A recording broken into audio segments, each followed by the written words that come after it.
y porque nos has permitido vivir un día más. Gracias por ser bueno, gracias por todas tus promesas. Estamos aquí para estudiar tu palabra, que al hacerlo el Espíritu Santo nos abra las Escrituras para alimento de nuestras almas. En el nombre de Jesús. Amén.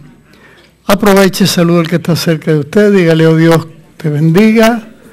O qué bueno verte, o qué bueno que estás aquí, o qué bien te miras. Tienes cara de domingo. Aleluya. El jueves les dije que se saludaran y les dije: digan, tienes cara de jueves. Pero no es lo mismo la cara de jueves que la del domingo.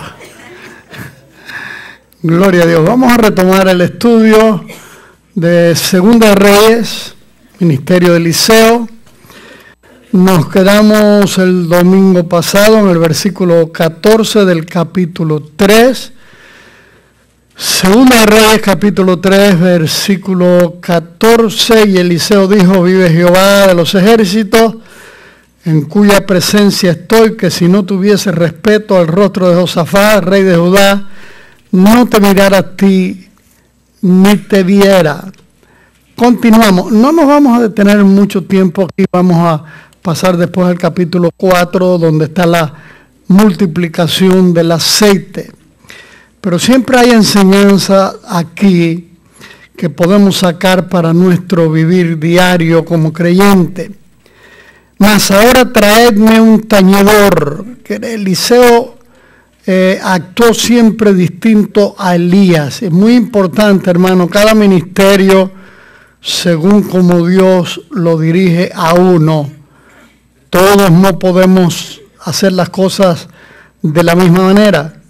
Y mientras el tañedor tocaba, la mano de Jehová vino sobre Eliseo, quien dijo: así ha dicho Jehová, haced en este valle muchos estanques, porque Jehová ha dicho así: no veréis viento ni veréis lluvia, pero este valle será lleno de agua, y beberéis vosotros y vuestras bestias y vuestros ganados. Recuerden, hermanos, que 3 reyes con 3 ejércitos que iban a pelear contra los moabitas, que se habían rebelado contra el rey del norte, contra las 10 tribus, porque era tributario en los días de Acab.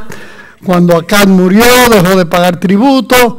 Ahora su hijo Joram le pide a Josafat, rey de Judá, que lo acompañe a la guerra, y al rey de Edom. Así que era un ejército grande, pero se introducen en el desierto, dan vuelta. 7 días dando vueltas, se quedan sin agua, no había agua para ellos ni para los animales. Y entonces Josafat dijo que si no había un profeta allí para consultarlo, y alguien dijo que allí estaba Eliseo. El domingo pasado lo estudiamos, y los 3 reyes fueron a hablar con Eliseo. Eliseo le dice al rey Joram que de no ser por Josafat, ni siquiera le hubiera mirado la cara. Entonces el Señor le habla y le dice lo que va a suceder. No va a haber viento, no va a haber lluvia, pero aquel valle se va a llenar de agua. Oiga, ¿no dio Dios agua de la peña para calmar la sed de más de 2 millones de personas y sus animales en el desierto? Nuestro Dios es el Todopoderoso. Y 2 veces dio agua a esa peña, porque después que estuvieron 40 años dando vueltas, volvieron allí y Dios nuevamente dio agua a esa peña. No puede ser Dios que surja agua aquí de los desiertos de California y se nos llene de agua. Bueno, no que nos inunde las casas, pero poderoso es Dios para darnos lluvia, ¿o no? Él es el Todopoderoso. Y esto es cosa ligera, versículo 18, en los ojos de Jehová entregará también a los moabitas en vuestras manos, y destruiréis toda ciudad fortificada y toda villa hermosa, y talaréis todo buen árbol, cegaréis todas las fuentes de agua y destruiréis con piedras toda tierra fértil. Aconteció pues que por la mañana, cuando se ofrece el sacrificio, aquí vinieron aguas por el camino de Edom, y la tierra se llenó de agua. Cuando todos los de Moab oyeron que los reyes subían para pelear contra ellos, se juntaron desde los que apenas podían ceñir armadura en adelante y se pusieron en la frontera.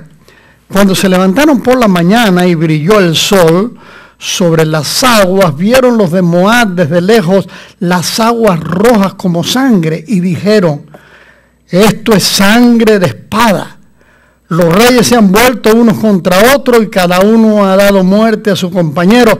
Ahora pues, Moab al botín. Eso creían ellos, ¿no? Pero cuando llegaron al campamento de Israel, se levantaron los israelitas y atacaron a los de Moab, los cuales huyeron de delante de ellos, pero los persiguieron matando a los de Moab. Y asolaron las ciudades, y en todas las tierras fértiles echó cada uno su piedra, y las llenaron, cegaron también todas las fuentes de agua, y derribaron todos los buenos árboles, hasta que en Kir-Hareset solamente dejaron piedras, porque los honderos la rodearon y la destruyeron. Y cuando el rey de Moab vio que era vencido en la batalla, tomó consigo 700 hombres que manejaban espada para atacar el rey de Edom, mas no pudieron. Versículo 27, mire hermano. Entonces arrebató a su primogénito que había de reinar en su lugar y lo sacrificó en holocausto. ¿Holocausto a quién? A falsos dioses. A su propio hijo lo mató en un sacrificio para sus dioses, después que habían sido derrotados. Y hubo grande enojo contra Israel, y se apartaron de él y se volvieron a su tierra. Cuando la gente dice, ¿y por qué Dios permitió que mataran a toda esa gente? Y si uno se pone a recordar que en Moab, Noemí y su esposo y sus 2 hijos encontraron en medio de una hambruna en Israel, encontraron cobijo. Y los hijos de Noemí y su esposo se casaron con moabitas. ¿Cuántas de las hermanas conocen la historia de Ruth? Dale las manos. Estoy hablando de eso. Amén. Así que Ruth se casa con un judío. De este judío nace un hombre que va a ser después el abuelo de David.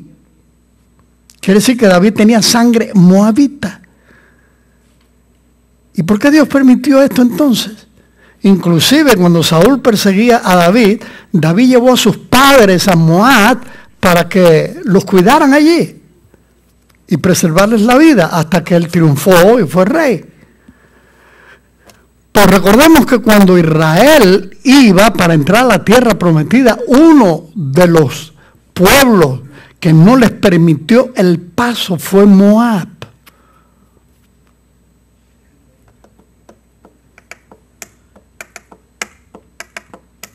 Israel es el pueblo de Dios.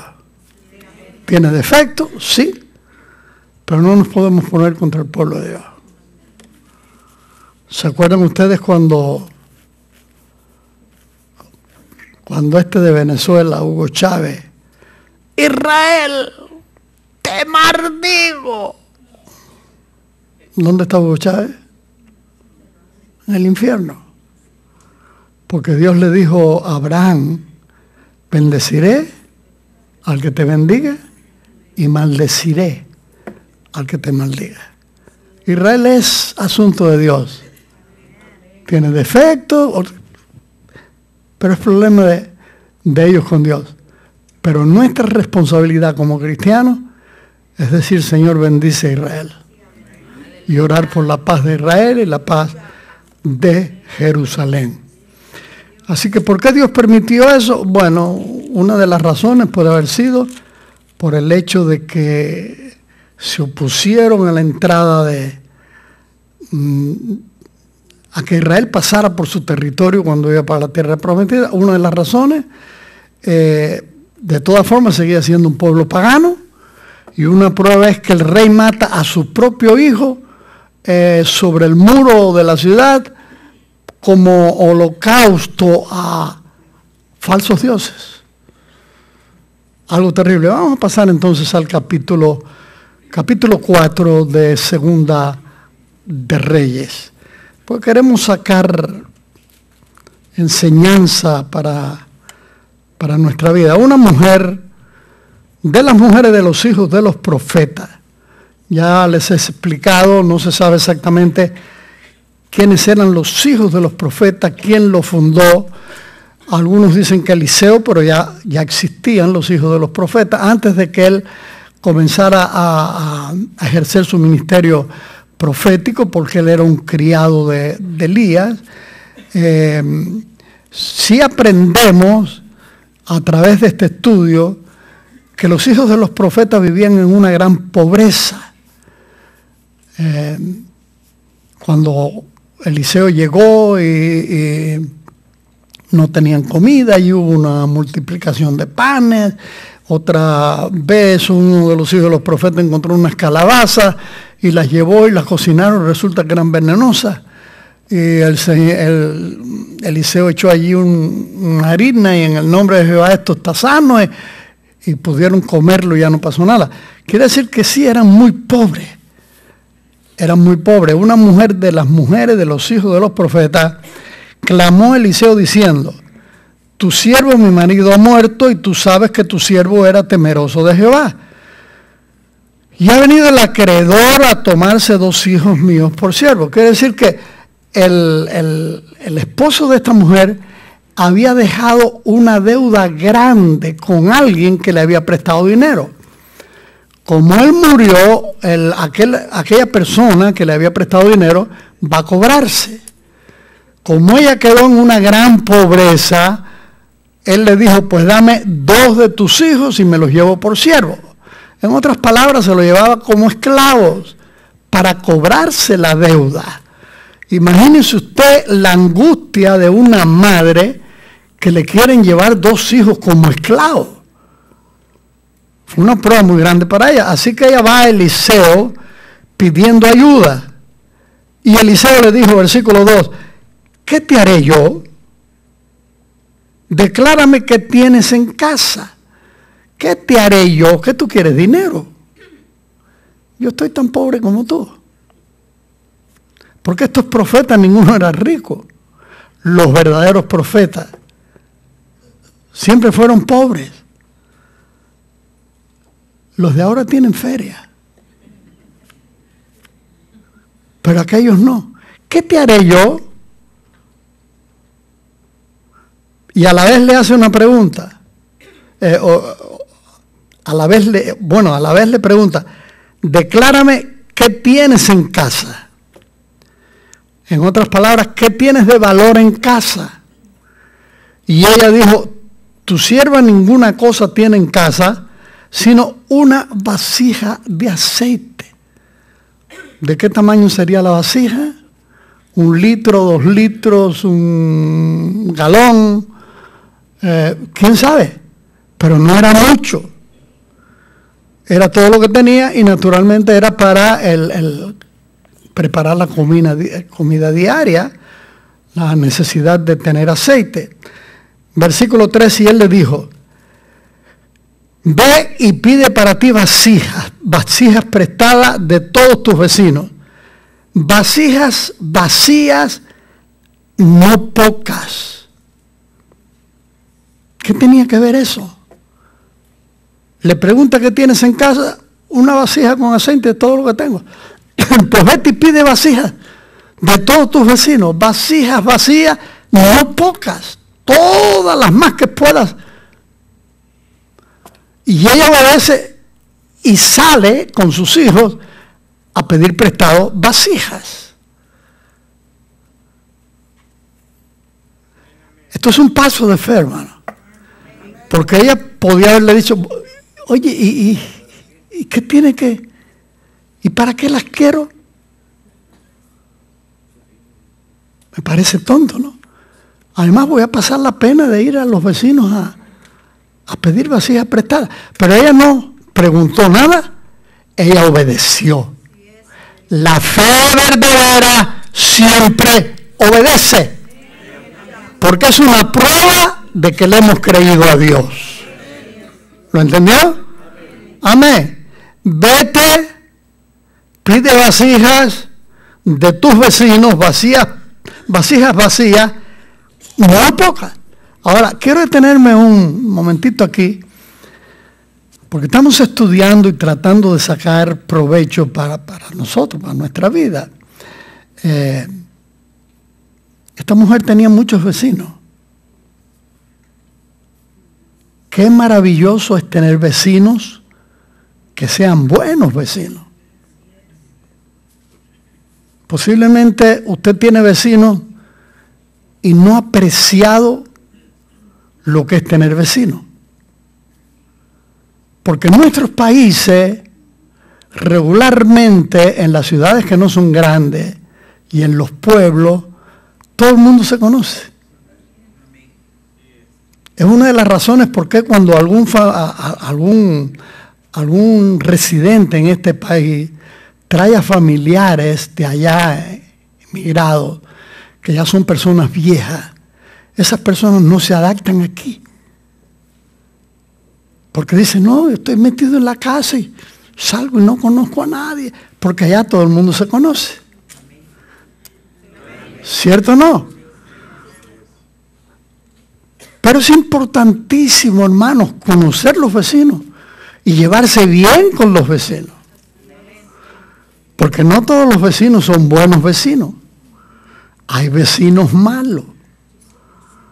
De aquí aquello que yo escuché cuando todavía era un niño, de una señora amiga por muchos años de mis padres, le oí contar esta historia de un hombre que en Viernes Santo salió a arar la tierra. Imagínense, Viernes Santo, Dios está muerto. Era la creencia, era lo que decía. Y sale otro y dice, fulano, ¿cómo estás arando la tierra hoy que Dios está muerto? Dios te va a mandar un gran castigo. Y él decía, arre buey. Fulano, Dios te puede mandar un rayo que te mate. Arre buey. Fulano, Dios te puede mandar una gran enfermedad. Arre buey. Fulano, Dios te va a mandar un mal vecino. Para buey. Pero Proverbio dice, más vale vecino cerca que hermano lejos. Porque en un momento de necesidad, un hermano lejos no nos puede ayudar. Bueno, eso era aquel entonces, porque ahora, oye, fulano, tengo un aprieto, mándame $5,000 y ¡pum! ¡Zum! ¿Cómo se llama este? ¡Pum! Ahí van los 5,000. Pero en aquel entonces no. Así que, sin embargo, un vecino cerca, oye, mira que tengo una necesidad, como aquel que el Señor dijo de uno que vino de lejos y va el vecino a tocarle al otro y le dice, no, que estoy ya acostado con mis hijos y que no puedo levantarme, pero por la insistencia de aquel se levanta y le da el pan que le está pidiendo. La importancia, hermanos, de tener vecinos cerca, hacer amistad con los vecinos, porque uno nunca sabe cuándo los va a necesitar ni cuándo lo van a necesitar a uno. Y como cristiano es la oportunidad para evangelizarlos. Amén. Pero esta mujer tenía vecinos que valían la pena, porque sí le dieron vasijas, le prestaron vasijas. Versículo 4, entra luego y enciérrate tú y tus hijos, y echa todas las vasijas, y echa en todas las vasijas. Y cuando una esté llena, ponla aparte. Aquí hay también un acto de fe. En primer lugar, entra con tus hijos, enciérrate. Aquí va a haber un milagro grande, pero para que este milagro se haga, no tienen que haber personas incrédulas mirando, porque la incredulidad estorba. ¿Se acuerdan en casa de Jairo cuando el Señor echó fuera a todos para resucitar a la hija de Jairo? Salgan todos. Lo hizo Pedro también cuando fue a orar para que Tabita resucitara. Echó fuera a todas aquellas mujeres, se quedó solo y entonces el Señor la resucitó. Hay momentos, hermanos, que es importante estar a solas con Cristo. Amén. Porque si hay alguien incrédulo, está estorbando para que el milagro se haga. ¿Lo entendió? ¿Lo entendió? Amén. ¿Y qué está haciendo? ¿Y para qué está llenando esa vasija? Eso es tonto, porque es pasarlo de una vasija a otra. Si llena esta otra se queda vacía. Pero el milagro no era ese. El milagro era que con aquel aceite llenaba una y la vasija se quedaba con el mismo aceite. Y llenaba otra y se quedaba con el mismo aceite, porque allí estaba Dios multiplicando el aceite. Aleluya. Y seguía llenando hasta que llegó la última vasija. Hijo, tráeme otra vasija. No, mamá, ya se acabaron. ¡Pum! Cesó el aceite. ¿Hasta dónde puede llegar un milagro en nuestras vidas? Hasta que nosotros estemos creyendo a Dios y nuestro corazón esté abierto para que Él lo llene. Amén. Amén. Tenemos algunos casos más adelante, vamos a ver cuando el Señor le dice a Asael, rey de Siria, toma tu arco, toma tu flecha, golpea la tierra, y él da 3 golpes. Y Eliseo lo regaña. Y le dice, si hubieras golpeado 5 o 6 veces, hubieras destruido a los sirios completamente. Pero por cuanto golpeaste 3 veces nada más, 3 veces los vas a vencer. Y así fue. ¿Hasta dónde puedes llegar tú en una gran victoria dada por Dios? Hasta donde tu fe alcance. Voy a poner otro ejemplo. En los días de Samuel vienen los filisteos. Samuel era el juez. Todavía no tenían rey. Los filisteos venían para acabar con los israelitas. Entonces sale Samuel, ora con el pueblo, salen detrás de los filisteos, Dios comienza a obrar y ellos comienzan a matar filisteos y corrieron porque los filisteos salen huyendo y los israelitas salen detrás de los filisteos matando filisteos hasta que llegan a un lugar, la frontera entre Sin y ¿cuál era el otro? ¿Alguien aquí que sepa la historia? Cuando llegaron a esa frontera, los israelitas se detuvieron porque ya estaban cansados. Si los israelitas hubieran seguido entre Mizpa y Sen, cuando llegaron a la frontera entre Mizpa y Sen, los israelitas se detienen y los filisteos no fueron exterminados. Los hubieran tirado al mar, hubieran acabado con ellos. Pero se cansaron. ¿Hasta dónde Dios le dio la victoria? Hasta donde ellos fueron capaces de llegar. Cuando se detuvieron allí, hasta ese lugar Dios le dio la victoria. Fue cuando Samuel dijo aquellas palabras, Ebenezer, hasta aquí nos ayudó Jehová. Pero si hubieran ido más allá, Dios los hubiera seguido ayudando. ¿Hasta dónde tienes la ayuda de Dios? Hasta donde tú quieras llegar. Si te cansas, hasta allí llegó la ayuda. Pero si sigues adelante, siempre la ayuda de Dios va a estar contigo. ¿Lo entendió o no lo entendió? Amén. ¿Hasta qué punto se multiplicó el aceite? Hasta la última vasija vacía. Pero si hubiera habido más vasijas vacías, más se hubiera multiplicado. ¿Hasta dónde llega la bendición de Dios a tu vida? Hasta donde tu corazón esté listo para estar recibiendo. Esto en distintas áreas, hermanos, de nuestra vida. Aleluya. Y en lo material, hasta donde Dios puede hacer milagros. Hasta donde tu fe alcance. Hasta donde Dios puede hacer milagros en lo material, en lo económico, en tu vida. Hasta donde tu fe alcance. Da el paso de fe y Dios se encargará de hacer el milagro. Amén. Pero si tú te sientas y dices, bueno, Dios, si quieres bendecirme, aquí estoy. Como hacen muchísimos cristianos. Algunos me dicen, si me quieres salvar, pues que me salve. No, da el paso de fe, entrega tu vida a Cristo. Reconoce que eres pecador y que lo necesitas. Si no, el Señor no te va a salvar. Otros dicen, si me quieres llenar con el Espíritu Santo, Señor, lléname, aquí estoy.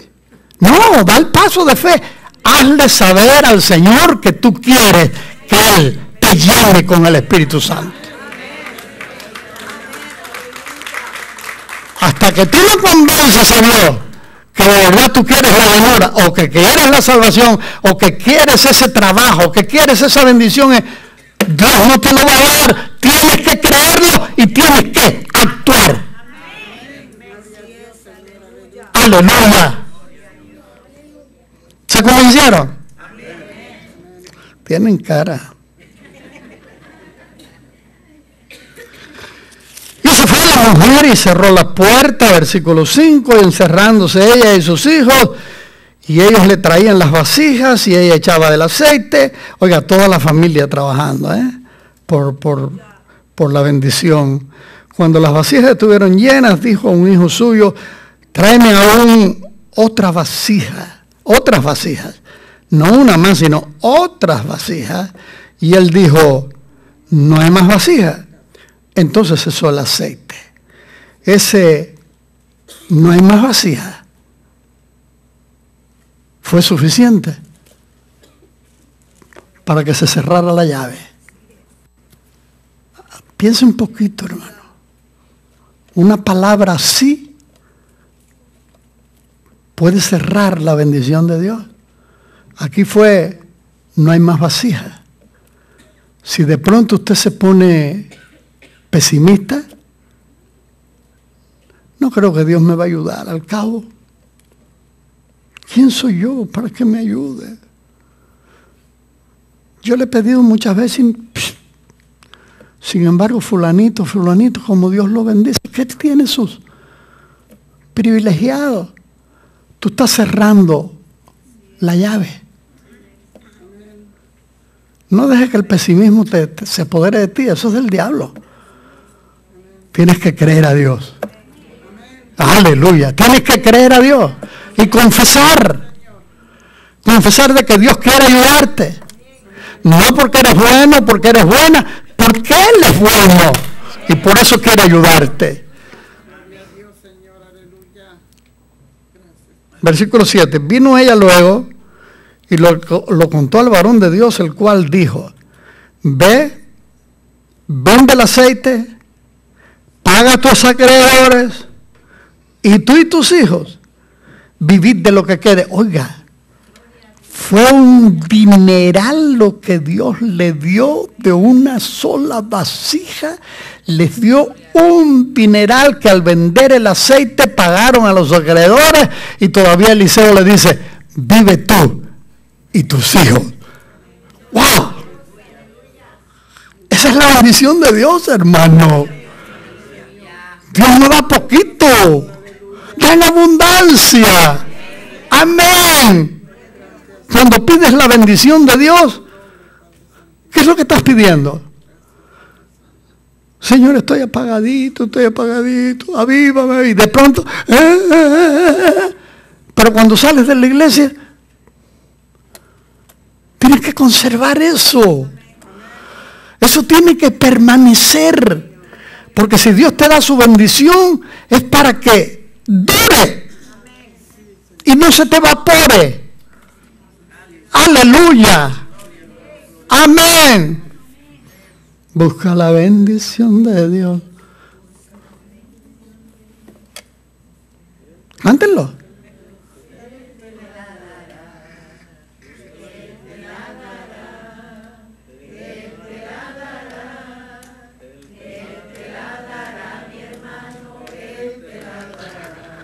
Pero ahí usted está diciéndole a los demás, busca la bendición de Dios. Hay que decir, busco la bendición de Dios. Amén. Si los demás la buscan, amén. Pero yo me voy a encargar, de buscar la bendición porque la necesito. Gloria a Dios. Y después vamos al versículo 8. Allí tenemos otro milagro, una historia muy hermosa de una mujer de Sunán.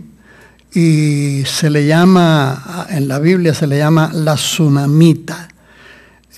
Aconteció también que un día pasaba Eliseo por Sunén y había allí una mujer importante que le invitaba insistentemente a que comiese. Y cuando él pasaba por allí venía a la casa de ella a comer. Él iba con su criado. Eran gente de dinero, parece que él tenía mucho terreno, tenía cosechas grandes cada año, y ella dijo a su marido: he aquí ahora yo entiendo que este que siempre pasa por nuestra casa es varón santo de Dios. Y en este versículo me quiero detener un momentito, porque posiblemente al principio ella lo invitaba a comer porque lo veía que pasaba cansado y seguramente estaba hambriento, y por caridad, porque era una persona piadosa, lo invitaba a comer. Oiga, venga, siéntese, refresque aquí sus pies, cansados del camino, y le ponía agua y le daba comida a él y a su criado. Pero con el tiempo se dio cuenta que este no era un caminante cualquiera, que este hombre que pasaba por allí quizás una vez al año, 2 veces al año, no era cualquier hombre, era un varón de Dios. Y se lo dice al marido. No, seguramente no porque él le comenzó a decir que yo soy profeta, sino que ella pudo darse cuenta que aquel hombre tenía algo distinto. Y me estoy deteniendo aquí, hermano, porque ¿qué ven los no creyentes en nosotros?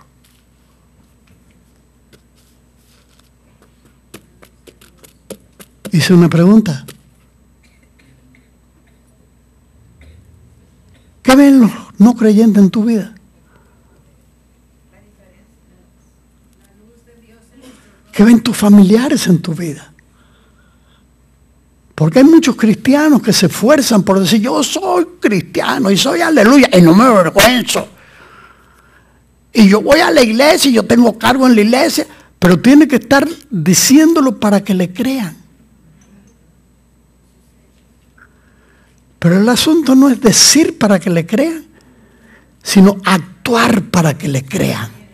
Vivir el cristianismo para que te crean que de verdad eres cristiano, eres cristiana.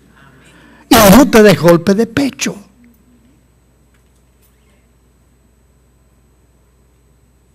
¿Ahora me entendió? ¿Sí me entendieron? ¿Usted sabe con quién está hablando? ¿Con quién está hablando? Yo soy un cristiano y soy pastor. Y nada menos que de la mejor iglesia del sur de California, Iberoamérica.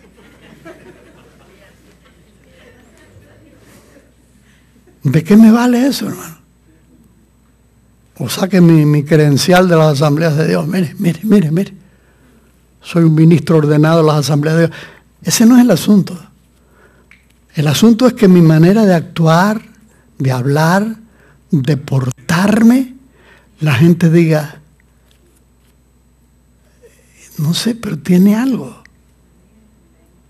Veo distinto a esta persona.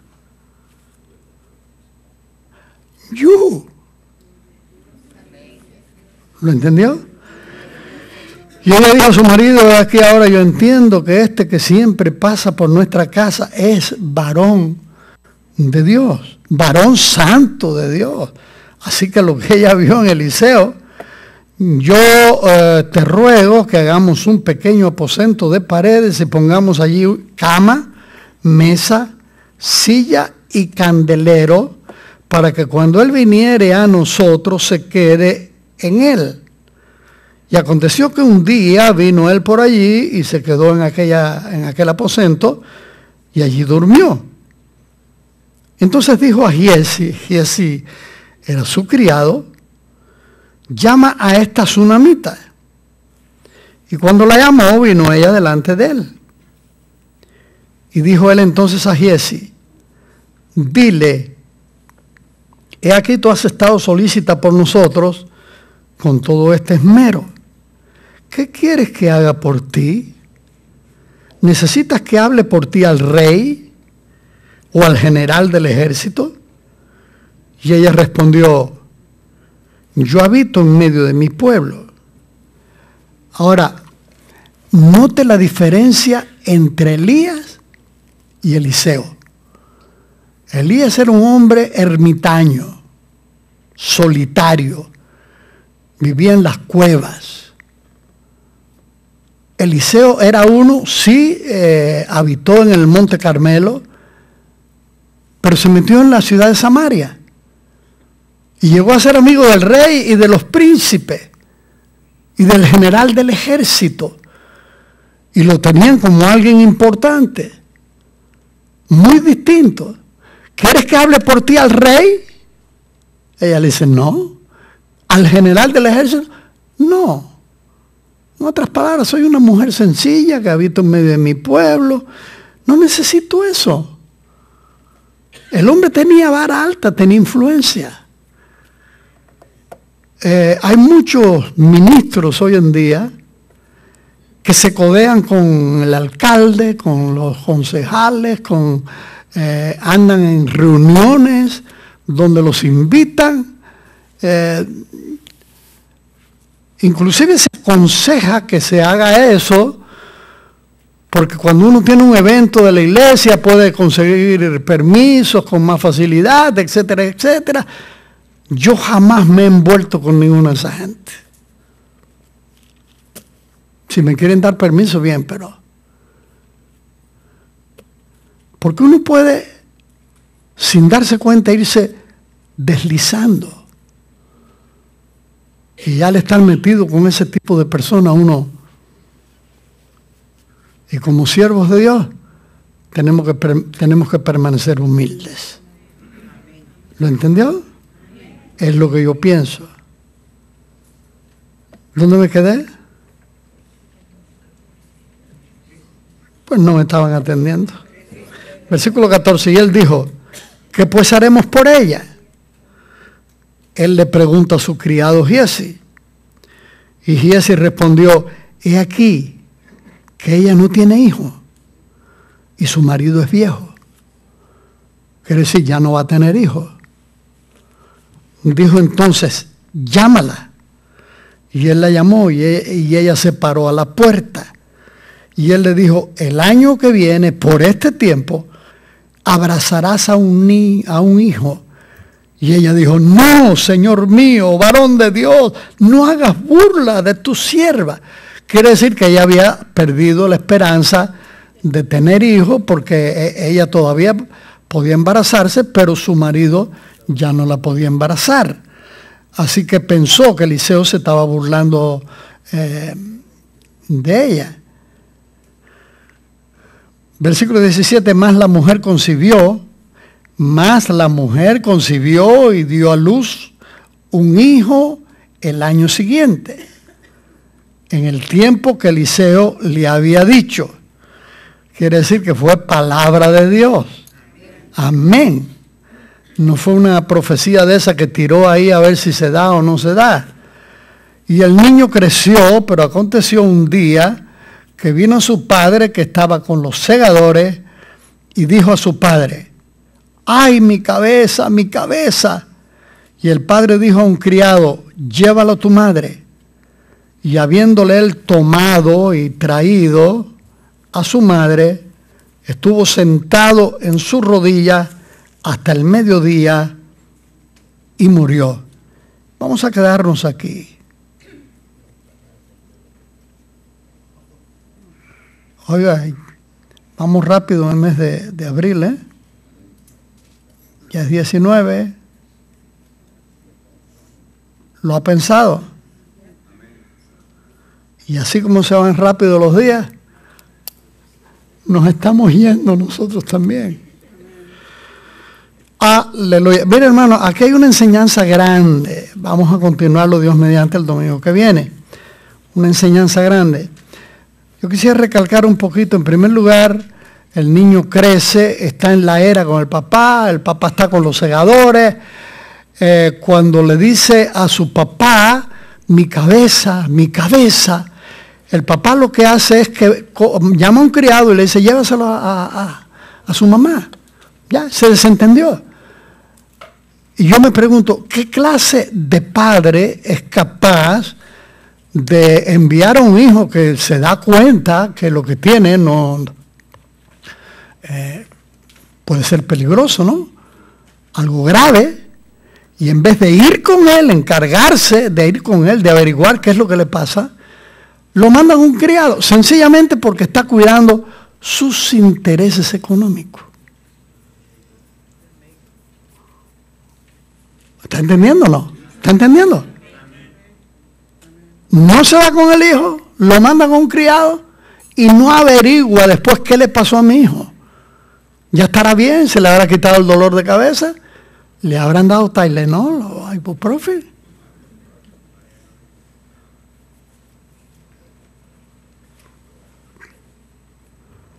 Qué triste, hermano. ¿Cuántos padres, que tendríamos que decir madres también, se encariñan tanto con el dinero que descuidan el cuidado de su familia?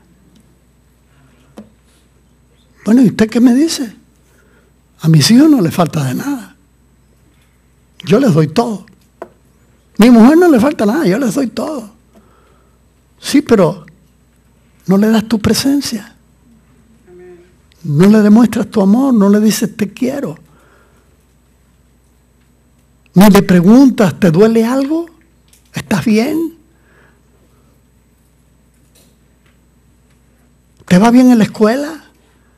¿Tienes algún problema? ¿Alguien te está molestando en la escuela? No te preocupes en ese sentido. No es suficiente con trabajar, tener dinero. Ay, ya tienen ahí. Y ya cumplí como papá o como mamá. Ser padre es mucho más que eso. Y ser madre es mucho más que eso. Vamos a seguir hablando de esto, Dios mediante, el domingo que viene. Y le echó toda la responsabilidad a su esposa. Los hijos son de ella. Mis hijos son de la mamá. Ella es la casada, yo soy soltero. Así dicen muchos hombres. No, hermano, cuando se traen hijos al mundo, se ha adquirido una responsabilidad delante de Dios y delante de la sociedad. Amén. ¿Y qué pasó con el niño? Sintonícenos el domingo que viene, a esta misma hora, por este mismo canal, en este mismo lugar. ¿Y cuántos de ustedes están leyendo esta historia en su casa? Nadie. Por eso cuando llegan aquí ya se olvidaron de lo que tratamos el domingo pasado. Lea esta historia, hermano. Ministerio Eliseo, un ministerio tremendo, lindo. Va a encontrar allí cosas tremendas, como por ejemplo que por tocar los huesos de Eliseo, un muerto resucitó. ¿Lo había leído? ¿Lo ha leído? Tremendo eso. Unos huesos que todavía tenían unción. Padre, gracias por tu palabra. Ayúdanos a entender